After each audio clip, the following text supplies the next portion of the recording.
You got your earpiece in? Nope. Okay. I'm going to listen. Perfect streaming. I think we're good. We're good? Are we live? Waiting for producer. Devin Menino. Tell us we're live. Checking all the cameras. If we are live and you're watching this, welcome. Again, just waiting for everything to spool up. Let us connect. Make sure that everything is going accordingly. And guys, we'll start the show. Again, here in studio, we're good. All right, officially, Devin is telling us that we are live. It's that time where it's time to start the show. Guys, welcome. My name is Nate Zelinsky. You are listening, guys, to our live show built by myself and Devin here with our goals to make everybody a more educated, better angler. That's our focus point, guys. We're hoping to bring you education, tactics, information that, again, is hopefully going to catch you more in big fish. Guys, this entire show is brought to you by Bass Pro Shops. So a huge thanks to Bass Pro Shops for providing the platform for us to go live, as well as for going live on their page. Guys, you can be watching from Bass Pro Shops national page, Bass Pro Shops in Denver, or the Tightline Outdoor page here in Colorado, focusing on the western region of the Rocky Mountains. So, again, wherever you're coming from, welcome to the show tonight. Again, this is supposed to be interactive. Our goal is to interact with you, the angler, answer your questions. Again, long story short, make everybody a better angler. That's the focus point. Guys, tonight we got a great show. We've been off for 2 weeks over the holidays, but tonight's show is special. We're excited about that. To be totally honest with you, most of the country has colder temps than we have right here in the Rockies. We had daytime highs today of 70 degrees, and it seems like everywhere else in the country is in an Arctic freeze. So we're going to be talking about that. We're going to be talking about ice fishing. There's more ice fishing going on right now this given year than about any other year that we've seen in recent history. So a lot of cold, a lot of ice. We were talking earlier, Devin, what are the Great Lakes, 30% frozen right now? I think I saw 32, 33%. 32 to 33% frozen in the Great Lakes, which is huge. If you're a hardcore ice angler, everybody dreams about ice fishing Erie and some of these bigger bodies of water that you might only get a fish, every couple years or once every 10 years. So it's a good ice season regardless. So we're excited about that. With that being said, guys, our guest every week we bring on a national fishing guest, a high-end tournament guy or a guide or whatever they may be. But guys, we bring on hopefully some anglers that are very well-rounded, very experienced to bring you more information. Tonight's guest, we're excited to announce Joe Okada. So guys, this is a tournament walleye fisherman, as well as a guide that fishes about everything. And guys, Joe travels all over the country chasing walleyes, and absolutely a wealth of knowledge. So very excited to have Joe on. Joe will be joining us here in about 10 minutes. So make sure you bring your questions tonight for Joe. Again, he's fished walleye tournaments for well over a decade, and again, a very experienced angler. He knows everything about boats, motors, and again, he's going to bring a lot of information to the table. So make sure you bring some questions for Joe as well as myself. If you have questions for me, bring the questions on right now. I am happy to answer them. Again, it's all about that interaction. The main focus for tonight's show, we want to talk about tournament fishing, and that can be open water or ice. I myself am the owner of the Ice Addiction Tournament Series. If you are a Western-based angler, we have events in Colorado, Utah, and Idaho. I'm not going to lie, it has been a whirlwind. Basically, the last 3 weeks. We, generally speaking, put about a year in advance notice into building a tournament series. So it takes about a year to build a tournament series. We have 5 events this year. And with that being said, we have some ice situations. We had 2 events in Colorado that we had to reschedule, and an event in Utah that we had to reschedule. And it's not easy to do. It's a very difficult challenge. We try to make sure that we have the perfect scenario. We have to have good fishing. We have to have adequate fishing. We've got to make sure we're within all the bounds of rules and regulations. We have to have parking. A lot goes into an event, and we actually rebuilt the schedule. So actually coming up here in a little over a week is our first event in 11 Mile Reservoir, which is just west of Colorado Springs. From there, we go to Pineview Reservoir in Utah, which is a premium fishery. Very excited about that. And then from there, we go to Grand Lake for an event where we're going to have rainbows and lake trout, a lot of different species there. And then we kind of keep unfolding from there. We go to Blue Mesa and Idaho. But regardless, we have got an amazing event lined up here in Colorado coming in a couple weeks. So there's no doubt that ice fishing tournaments are the train of thought right now. I'm thinking about that. There's a lot of events going on in the Midwest right now. And ice tournaments are getting popular. Really,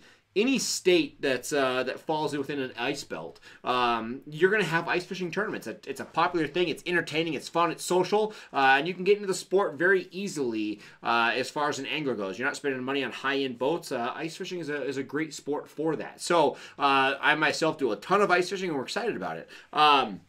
With that being said, that's the focus for tonight, talking ice fishing tournaments. Obviously, again, we're going to 11 Mile here, but I want to talk about that. So with the idea of prepping for an ice fishing tournament, that's the goal for tonight. How do I prep for a tournament? How do I get ready? How do I succeed at a tournament?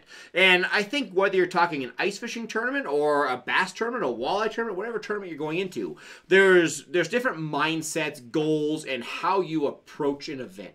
And this is something that I can say myself I went through for a couple years. When I first started tournament fishing, everything in my head was I have to go out and I have to catch the biggest fish, the most fish, and I have to weigh the biggest basket.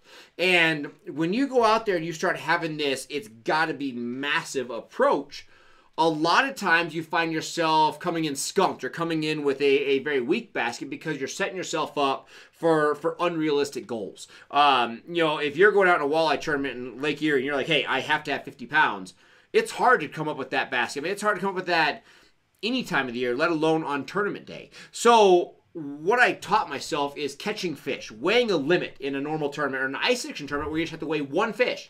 So in ice addiction, we pay out per single heaviest fish. So we'll have 30 prices going down. So you have 30 places. First place is a brand new ATV to the single heaviest fish of any species. So you just got to catch one. And the heaviest fish wins that prize.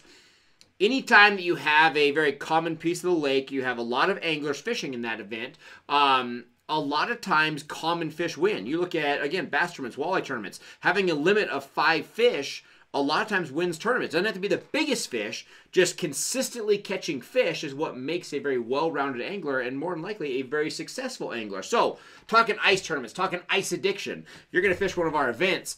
When we walk out in the ice, so just like we're going to do next Saturday, not this coming Saturday, the weekend after that, January 20th, we're going to be at 11 Mile Reservoir. There's opportunity for rainbow trout. There's opportunity for cutthroats, browns, perch, smallmouth bass, kokanee salmon. So there's a variety of fish there. There's even some carp in the lake. And you're going to see a lot of anglers focused on that monster fish. You're going to see guys that are fishing, water dogs, basically an underwater salamander, fishing smelt, suckers, all these big meat, all this big bait, hoping to catch a big 20-pound pike. You're going to see people with corn and dough balls looking to catch a carp because there's so many anglers that just shoot for gold. They're going for gold, they're going for broke, and they're going to try to catch a giant fish.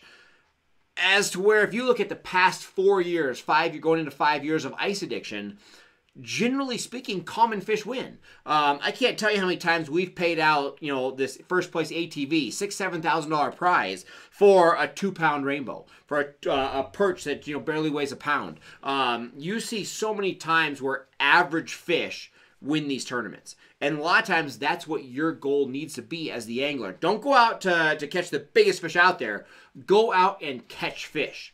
That's your number one goal. You catch fish, a lot of times you're going to catch a decent fish, and more than likely that will put you into the money. It might not win every time, but consistently catching fish will get you in the money. It will get you a paycheck more times than not. And eventually, after fishing a couple tournaments, it's going to lead to wins throughout the course of the event, or through the course of the series. So catching fish is the number one goal. Don't go for broke. Don't go for giant fish. Just go catch fish. If you approach a tournament with a day-to-day process, every time we go out, obviously we're trying to catch fish. If you just go out and catch some fish, it will shock you the results you'll have and the success you'll have. So number one, just going out and catching fish. Another thing that we always talk about here is making the most of your opportunities. So when we go into a tournament situation, when I go out fishing with Devin, the producer right here behind the camera, wave to us everybody, Devin.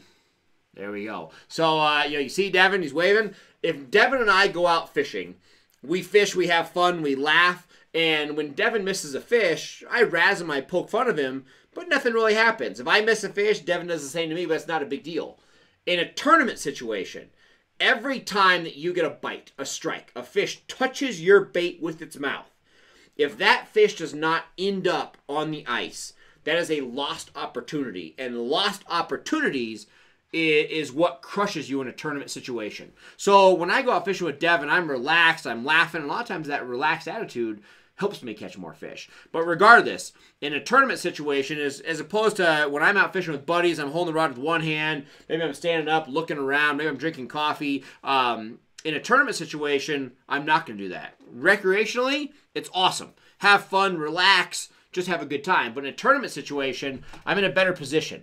I got my hand on the rod a little better. I know I'm more focused on what my drag settings are. I know that when I get a bite, am I in the optimal position to set the hook to where I can hook that fish and land that fish? Is all my stuff organized? Do I have tackle sitting everywhere? Am I cluttery or am I clean? When I hook that fish, do I have a plan to reach down and get my Vexilar transducer out of the hole to where I'm clean, where I don't have any interference trying to land that fish?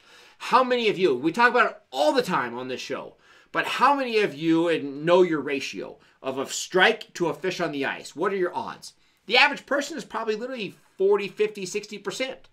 As a tournament angler, you might only get that one bite. If you can always capitalize on that bite, I promise you, you're going to start doing much better in tournaments, especially a tournament just like Ice Addiction. So for all you out there watching that fish Ice Addiction tournaments, or we're coming to your town and you're going to fish an Ice Addiction event for the first time this year, capitalizing on opportunities. When you have a lot of anglers, we pre-drill the holes, it's one big grid. You're sitting 30 foot from another angler. When you have that many people on the ice and you have, the opportunity is there, most people will get a strike. Very few capitalize on that strike and get that fish on the ice. So again, the opportunity, go into this of, obviously still have fun, but if you're in it to win it, you're in it to focus, make sure that everything is right. Your hand position, your gloves aren't too big. You're still going to stay warm. Your seating positions are good.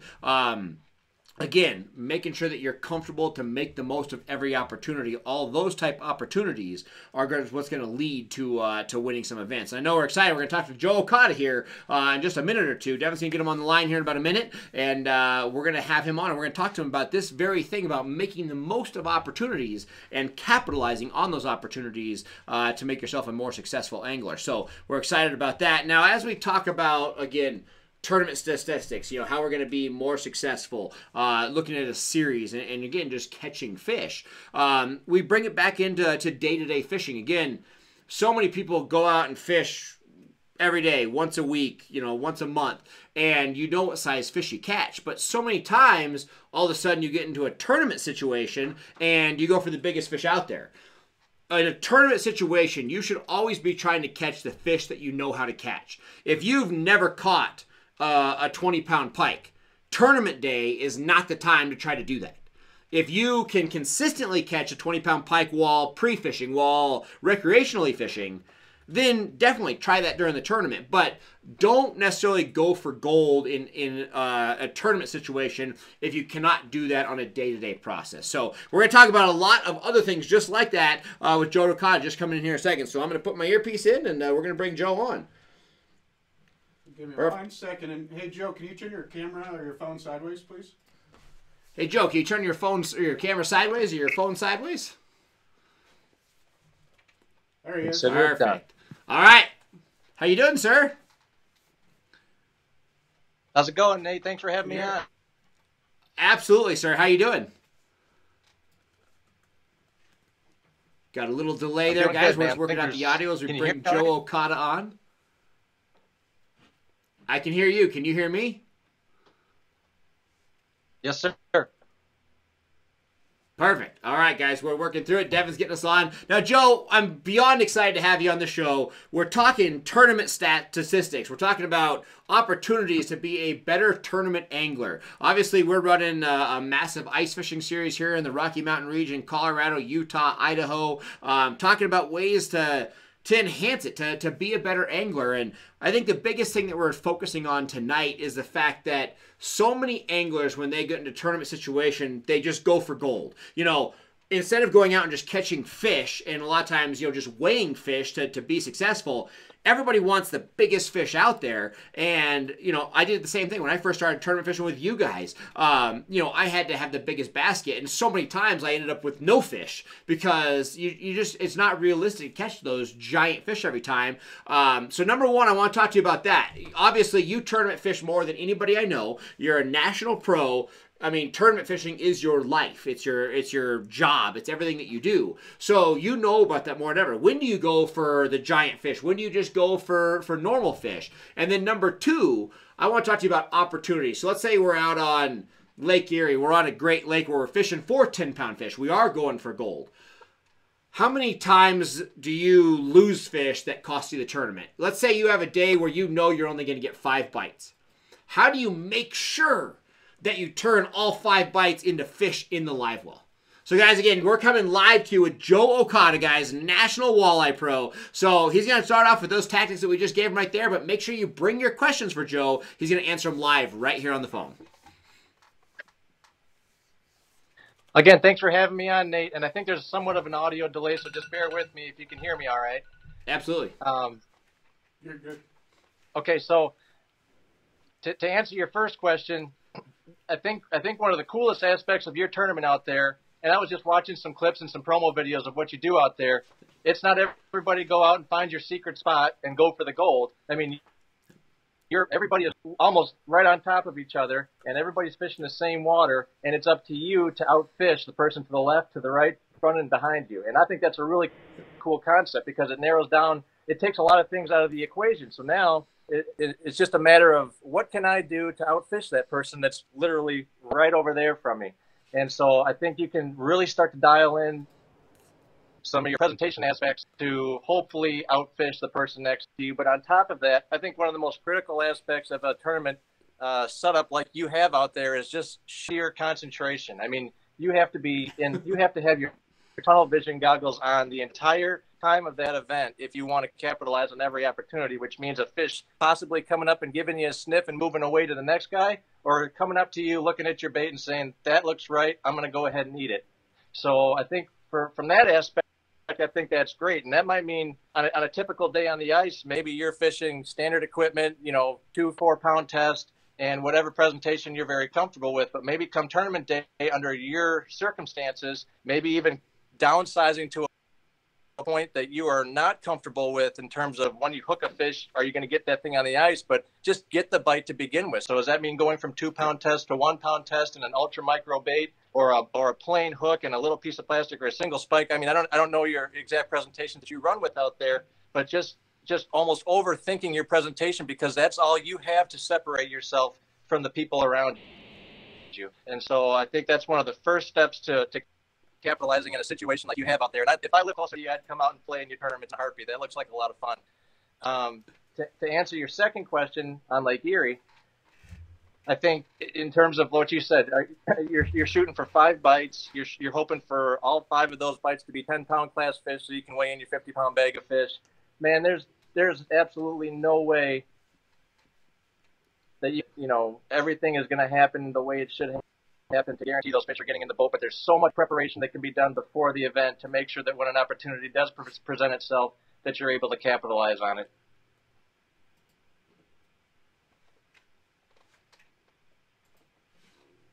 I couldn't agree with you more, Joe. I mean, again, it's about that opportunity and creating that opportunity and doing everything you can do as an angler to make the most of those opportunities and get the bite. And like you said, and I even, downsizing line, downsizing presentation. And again, a lot of times it's getting out of your comfort zone. I mean, the things that you see, as a tournament director, I get to mingle with everybody, which I love, because all of a sudden it makes me a better angler because I get to see what's happening.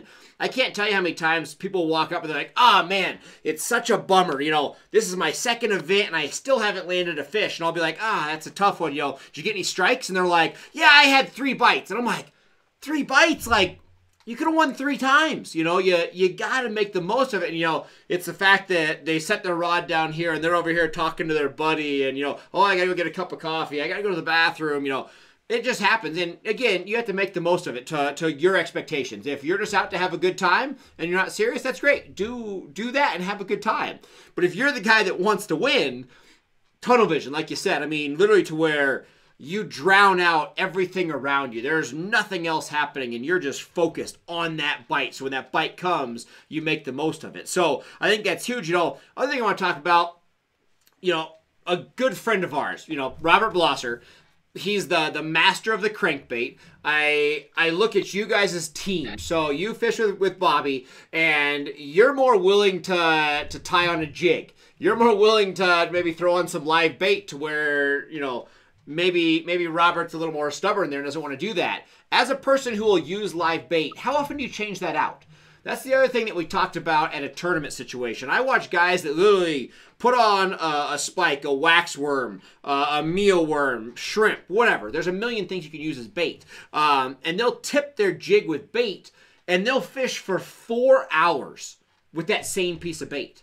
As opposed to, hey, it's tournament day, I'm making the most of my opportunity. If I was fishing Ice Addiction, if I was a contestant in my own tournament, I would probably put on new bait every 4 minutes, 5 minutes. Because again, if that fish happens to come by, I want to make sure that everything is flawless. My knots are trimmed. My bait is fresh. My hooks are sharp. Making the most of it to where on a day-to-day basis, I might change up my bait every 20 minutes. But in a tournament, I'm making sure that everything is flawless. And it's going to help out a lot. So I'd love your take on that. And then another thing I want to talk about is, how do you calm your nerves? I personally am the most mental wreck of an angler there ever was. Everybody knows that. I'm a day one angler. Day one, I got it in the bag. Day two, I'm a nervous wreck and I lose it. How do you calm your nerves before a tournament or when I finally hook that big fish? What's some secrets there, Joe?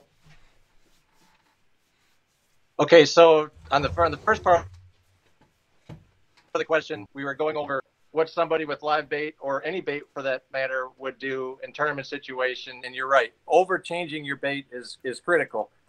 Just having that little bit extra kick in your chub or creek chub or fathead minnow or whatever you're using just to keep. If you can't deviate from your spot where you're pinned up right where you are, and it's you have to to your set. And by having the most attractive bait down there possible, whether it's the ooziest waxworm or spike or the wildest minnow on the hook, that's really important. But it also applies to open water fishing. If you're fishing a crankbait, you still should be bringing that in, checking for debris on your hooks or making sure it's still running in tune if it deflected off a stump. I mean, having it in your head that it is performing to the best of its ability at all times helps keep your nerves at the right level. Because if you're always subconsciously thinking, holy cow, is everything right down there? Am I fishing to 100% of that bait's capability, or am I doing the best that I could be doing right now? And that's in the back of your mind. I mean, you should have already brought that bait in to check it, because that's one of the main things to keep you in the zone and keep you calm. And the only way you can keep calm is to keep focused on what's going on. In a situation like you have there, and you and I have both done this, I guarantee it. But when you're fishing in a crowd and you see somebody hook up to the left or to the right of you, of course you're gonna glance over and say, what is that? What did you just catch? For that moment that you deviated from your concentration, that could have been the bite that put you over the top during those few moments. So like I said before, I think one of the biggest factors is just maintaining that 100% focus at all times, regardless of this tournament situation that you might be in. Yeah, I agree, Joe, 100%. We got some questions. We got to answer that, but I just got to tell a quick story. Talking about me as a mental wreck. Everybody knows that I'm a mental angler. Generally speaking, I'm very confident, and I pull through, especially in a guiding situation. But in a tournament, you don't even have to catch a fish. If you get 100 yards from me and you dip your net, wave your net around, dip it again, wave it around, you do that 3 times, I'm done. You win, pack my boat up, take my money, and go home. Because again, you lose focus. It's just what it is. So again, maintaining that focus, maintaining confidence, and just keep telling yourself, my presentation works, my presentation is better than anybody else's. Have that confidence and pay attention. Again, make the most of every opportunity. The best tournament anglers in the world might not get more bites than everybody, but they capitalize on every bite they get, and that's what makes them successful. So Devin's going to read us off some questions, Joey. We got some questions seeking out for you. All right, Joe. These are coming from Facebook, from the Tightline Outdoors page, actually. This is a 2-part question.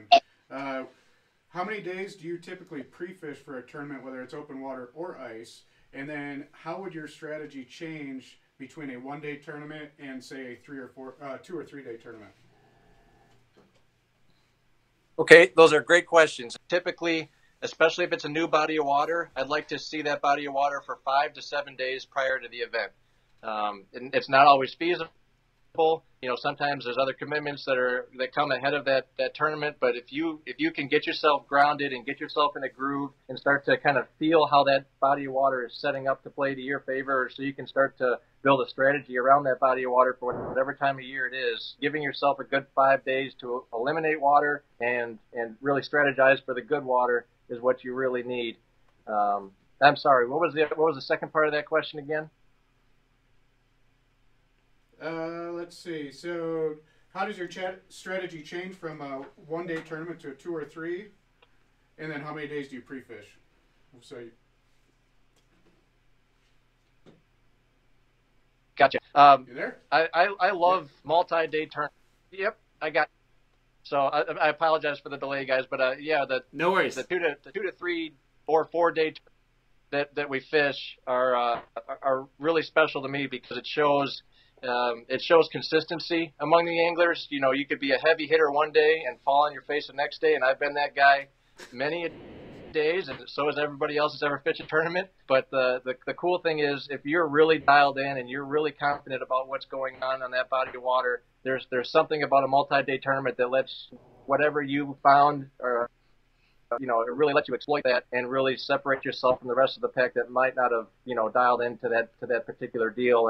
And so I love long day tournaments because everyone's going to slip up at some point during the course of 3-4 days. But the guy that really puts it together is the guy that deserves to win that, and that's where multi-day tournaments shine. It comes down a lot to being lucky or good. You can get lucky one day. Very rarely do you get lucky for 3 or 4 in a row. And I mean, it's just a true statement. You know, the difference of lucky and good. A 4-day tournament, when you excel at the end of a 4-day tournament, you are good. Luck ran out on you there. So we got a couple more questions for you, Joe. Yeah. So what are you looking for when you're targeting big walleye in a river system? It depends on the time of year. Typically in the spring, you know, you're looking for a fresh post or fresh pre-spawn fish, one or the other. Hopefully the pre-spawners, because they're really some of the smaller spots, some of the small, and I mean small spots, will hold some of the largest fish. Unfortunately, those tiny current breaks, those tiny seams, those tiny little rock ridges, or whatever you're trying to focus on, they're not going to hold many fish, but they will hold the quality. And so you need to establish a really solid milk run of small spots that you need to be extremely thorough with, and that's probably where you're going to want to target your bigger fish. But whether you're on the Mississippi River or Central or you know, any river system for that matter, just being able to really fine tune and be thorough through small little current breaks adjacent to the main river are probably what I would focus on for targeting the giants of that system. Great. One more question here. We've got a guy that is about to enter a tournament in Nebraska. What is the best bait you would prefer for walleye through the ice? Man, well, I've never fished Nebraska through the ice, so I'm not going to sit here and pretend like I really know what I'm talking about out there. I'd probably pass that one off to Nate because he's a little closer to that body of water. But if you're looking for a giant through the ice, I'm not afraid to throw down big bait to look for a big bite. I mean, in my area here, you know, a lot of times we use big chubs and really big suckers, you know, 6-8 inch plus inch suckers for our fish. And you're looking for some fish that wants to chow down some major protein quantities in short order. So big baits do catch bigger fish, but in a tournament situation, probably downsizing to look for the majority, you know, more bites is probably a better idea. Excellent, and we appreciate your time. We got one more question. Your buddy Chase Parsons wants to know if that muscular, tall frame is an advantage over the other guys on tour.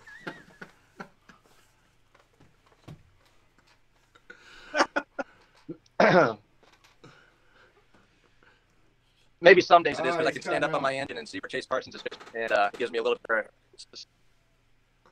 Oh, did you hear me okay? Say it again. Say it again. We cut out there just a second.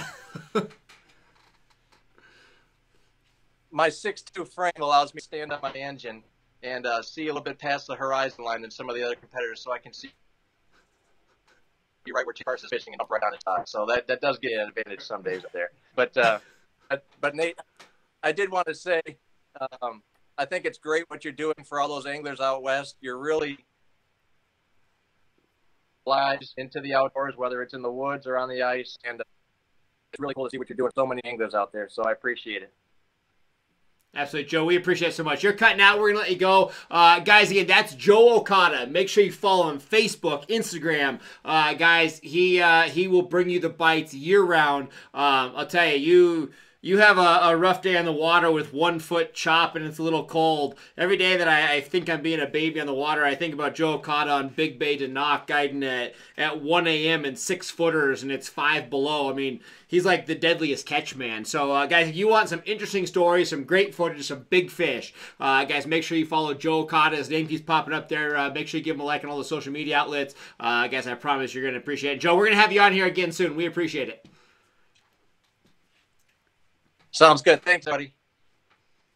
All right, guys. We'll see you. Guys, that was Joe Okada. I mean, when it comes to big walleyes, a pro angler, guys, Joe is on top of his game. Again, we've done some stuff with Robert Blosser, very close friends with him, and that whole group. I mean, the Parsons, the Next Bite guys, are all friends. Corey Springle, they're just a great group of anglers, and really the best pros in the world. They all work together, they all hang out together, and they are some incredible fishermen. So I know that I have learned so much from Joe. I do a lot of planer board walleye fishing, a lot of tournaments. I can't tell you how many times you call Joe up and pick his brain. It's like, hey, how do you do this? What do you do? Again, just a great resource there. So make sure you follow them. Love the fact that Chase is watching. Again, not to stand up with all these wires on, but we all have our different sights as anglers. So when I stand up, my head's off the screen. Chase is like he's right there by the Ford logo, I'd say. Is that where he's at, Devin? You think? Close to it. I would say so. We'll have to pull up some footage of iCast when I was doing an interview with Chase. I would say he's a mid-chest kind of fella. So I hope you're watching that, Chase. We appreciate that. There's always got to be different heights of every angler out there. So, but guys, the main focus for tonight, guys, we were talking about opportunities, making the most of all the bites. We're gonna wrap this up here in just a second. The last thing we want to talk about, I'm actually gonna talk about that Nebraska question. Just for the fact that as a Western fishery, generally speaking, we have more bait fish than a lot of the country. Whether it's a gizzard shad or a spot-tail shiner or a perch. As a Western angler, we have so much food in our waters, it can be hard to make the determination of how do I approach fish. Hey, am I subtly feeding them with live bait? Am I reaction fishing with, jigging wraps and blade baits? There's a lot of stuff that you can approach these fish with, and, making those good decisions can help or hurt you.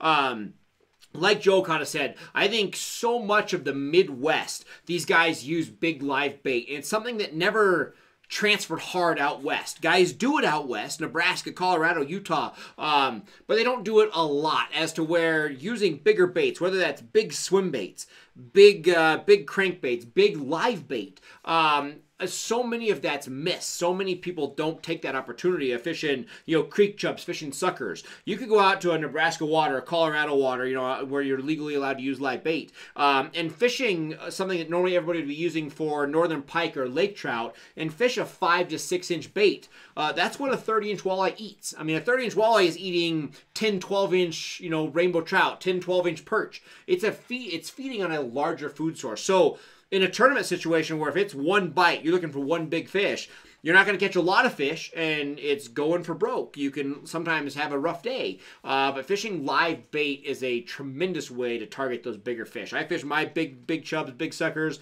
on bobbers and floats, so you just got to put enough weight to keep the minnow down to where it doesn't swim away from you. But big bait catches big fish. But my go-to in a tournament situation like Nebraska, knowing that you're going to have a lot of food source in that water, I'm very confident with reactionary fishing. So going out with something like a blade bait is a tremendous way to catch fish. And the reason I love a blade bait is because I don't separate anything. I can catch a 10-inch walleye on like a laser blade bait by Bass Pro, or whether it's a ½ ounce or 5/8. I will catch a 10-inch walleye, and I'll catch a 10-pound walleye on the same bait, and both fish absolutely love it. When I'm fishing a 6-inch creek chub or a 6-inch sucker, obviously I'm only fishing for 10-pound fish. So I eliminate a lot of the other fish in the system that sometimes can cash a check. As opposed to using a reactionary style fishing, you're still going to catch little fish that on a tough day will still weigh, but you're also creating that opportunity for those big fish. So things like that in a tournament situation where you're not separating things can be huge. So you look at a tournament like 11 Mile that we're coming into for ice addiction. We have rainbow trout, brown trout, yellow perch, smallmouth bass, kokanee salmon, northern pike. I want to have a game plan to where I have a bait that everything will hit. If I go in there with a dough bait or something like that just for trout, I might miss the opportunity at a pike or a smallmouth or a big perch that could cash a check. So if I go in there with a minnow-style bait, jigging wraps, chubby darters, that type thing will catch everything in the system and ups my opportunity to catch a check. So again, tournament situation or just becoming a better angler, think about all the opportunities that exist. Try to have the opportunity that fits the situation best, like catching multiple fish. And number one, tunnel vision, like Joe said.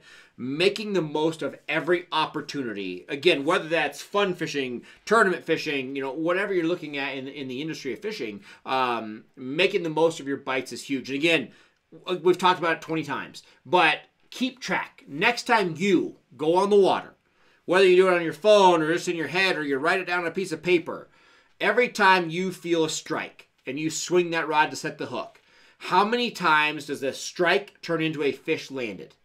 Do the math. Do it for a week straight or your next 5 outings. If you go out 5 times, track that. It's going to astonish you. It's going to shock you how bad that number is. And when I say bad, it might be 70%.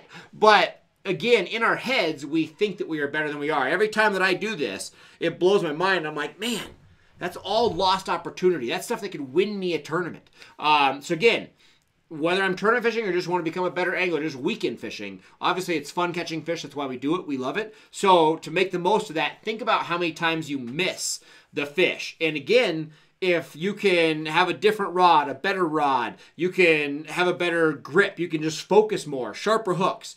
We could talk about this for a day of things that you can do to become a better angler. But regardless, if you focus on those things, pay attention to them, I promise you, it will make you a better angler if you can turn more strikes into fish on the ice. So, guys, we got a question from Devin real quick, and then we're going to let you go. Yeah, we've got a few questions. Okay.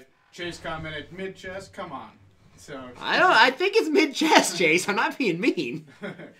Joe apologized for the bad reception, but said no worries. Thanks, so we're good there. Some general questions. How heavy of a spud bar would you prefer on the ice? Me personally, I carry a big spud bar. So I'm using a Jiffy Mille Lacs spud bar. So they have 2 options there. My spud bar, I don't know exactly what the Mille Lacs weighs. It's a very large ice chisel. Heaviest one you can the heaviest one I can have. Everybody carries almost like rebar with a little point. And really, I shouldn't say it doesn't matter how heavy it is or how strong you are. It's just the ratio. My spud bar on my average stab, not a hard stab, but my average stab when hitting the ice, I want to pierce at least 3 1/4 inches. That's my number. I know that right now, standing here in front of you, I weigh 215 pounds, right? When I put on my ice gear, which is boots, bibs, more clothes, jackets, flashlights, food, water, everything that is in my pockets, everything that I wear, I weigh 250 pounds. I know that I want at least 3 1/4 inches to hold that 250 pounds when I'm standing there. So if I carry a light spud bar because I don't want my arm to get tired and things like that, if I have to hit it twice, I'm not going to use it. Nobody wants to do that. You're spudding twice, it takes up time, you're not going to use it accurately. You just want to walk, stab, walk, stab. So I have to have a spud bar that's heavy enough to where my average stab goes 3 1/4. So if it hits and it comes back out, it doesn't get sticky as it's got moisture, I know I'm on good ice. So again, for me, again, the Jiffy Mille Lacs, it's an amazing spud bar. It's heavy. I don't know what it is. Maybe 6 pounds, 7 pounds. I don't know what it is. I'm a little smaller, and that spud bar gets a little heavy. It's a little heavy for Devin. But it goes exactly 3 1/4 just on my average drop. If I slam it, I can probably go through 5 inches of ice. But if I'm just walking very comfortable pace, just a nice drop, 3 1/4, so I know I'm on ice safe enough to hold myself up. So when I go hit it and goes through, I'm not breaking through, but I know to back up and think about my situation. But again, I'd say 50% of the anglers out there are carrying a smaller spud bar, and theirs is going to go through on 2 inches, maybe 1.5 inches, which, putting my weight on 1.5 inches, 2 inches, a lot of times by the time I turn around to leave, I'm going to break through the ice. So again, for me, it's about that diameter or how much ice I'm penetrating with that. For me, the Jiffy Mille Lacs, whatever that weighs, is an amazing chisel. That's what I carry every single day I'm on the ice, and it's fantastic. And I was out guiding yesterday on 6 inches. I just use my spud bar all day. I mean, it hammers through the ice, so it's a great spud bar. Somebody commented 11 pounds. It could be. It might be 11 pounds. It definitely might be. It's a big spud bar. All right, so this is kind of 11 mile specific, but I think we can make it a general question. When fishing big fish, trout, for example, do you prefer braid? And I know the answer to this, but I'll let you kind of... Absolutely. So, question is, hey, I'm going to fish our tournament at 11 mile, but we can talk about it generically. Big rainbows, big browns, big trout. Let's just say it's a 5 to 8 pound trout, which just fights extremely hard. Again, not making fun of walleye or other fish, but a big rainbow puts up... as much as a high-speed fight as any fish out there. I love braid. I love fusion. I'm a fireline guy, so I use more fusion than anything. But through the ice, I don't use any synthetics. I don't use any super lines. Because generally speaking, I probably fish inside, so in a shelter, in a clam house, maybe 50% of the time. I love fishing in a house when I sight fish or when I'm active, but day to day, every so often I'll step out just to go power check a spot or fish outside because I'm with a group of anglers. And I can't tell you how many times, even though I try not to do it, where I fish inside. Once I reel up my line one time, now my spool's wet. I'll step outside and that braid or fusion holds moisture and it will freeze to the spool. Then all of a sudden that 8 pound trout comes in. I set the hook and I have no drag. So most of the fusions, the braids, the super lines hold enough moisture to where they freeze on the spool. So I tend to not use any of the super lines on the ice. Now, if I'm exclusive to fishing in a fish house, whether I'm in the Midwest and I have a big fish house, a big giant, actual sized house, and I know I'm always inside, I know I always have heat on, braid's a great choice. If I'm as a Western angler and I'm just fishing in portables, I got my trap style shelter. If I know 100% of the time I'm inside, it's a great choice. No stretch, better feel.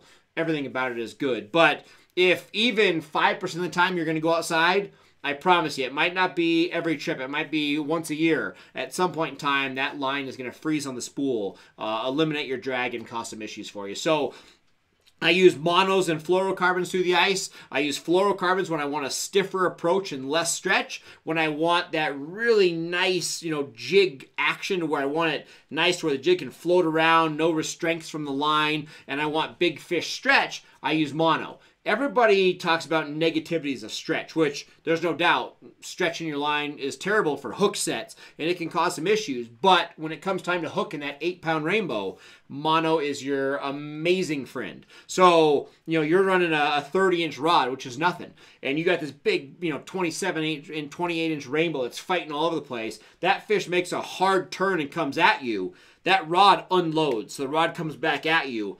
And it can spit the hook, but that mono stretching, it's like a bungee cord. And a lot of times it's going to keep that hook penetrated in their jaw and help you land a fish. So again, crisp action, less stretch. I'm spooning aggressively. I use fluorocarbon. I don't care about the clearness of the line. I just want the less stretch and the overall stiffness of the line. I use that mainly when I'm working tube jigs for lake trout or working minnow style baits for pike, even walleye or spooning. But all my trout, rainbows, all that kind of stuff, I'm using mono just so the stretch can help me land more fish. Guys, right, we're going to wrap it up there for the night. Again, I am Nate Zelinsky, owner of Tightline Outdoors. I hope you enjoyed this show. If you're watching this, enjoy it. Make sure you go to tightlineoutdoors.com. Check out more information of what we do. Go to our Facebook page and Instagram at Tightline Outdoors. Guys, we would love to bring you more information. We're going to be going live every single week right here at 6:30 p.m. And as we approach these tournaments, again, coming up here January 20th, we have a sports show this week. We're also going to go live many times from the field. So again, make sure you stay tuned to this page. I promise you're going to have a lot of content and a lot of stuff that you want to be a part of. Also, check out our YouTube page. We're putting a lot of content on Definitely. there. We're also doing a lot on our YouTube page. Again, we're going to have our tournament information, a lot of fishing trips out there. So, again, Tightline Outdoors on our YouTube channel. I promise you're going to enjoy that, guys. So, again, we got a lot of stuff going. Make sure you enjoy it. And bring your questions. Bring other people into this conversation. If you enjoyed this, you want other people to be involved, join us next week. Again, every week at 6:30 p.m. Mountain Time Zone, 5:30 Pacific. Guys, we'll be going live here. Bring your questions. If you have a guest that you want us to bring on, send their name right now. Comment who you want our next guest to be, and we will drag them on the show, guys. We'll contact them. We'll bring them on. Again, it's all about you, the angler. I like talking a lot. Everybody knows that, but it's all about making you the better angler. So bring your questions, bring your comments, and I promise you, we'll get them on the show and we'll get them answered. Huge thanks, guys. Could not do it without Bass Pro Shops. So huge thanks to Bass Pro for, one, taking the feed on their national page. Huge thanks to Bass Pro Shops in Denver for taking the feed and for providing this platform. This entire platform was brought to you by Bass Pro Shops. So huge thanks to them. Guys, again, I'm Nate Zelinsky. We'll see you next week, but also make sure we're going to be joining you live from shows and on the ice this week. So go to Tightline Outdoors, follow that page. You're going to like it.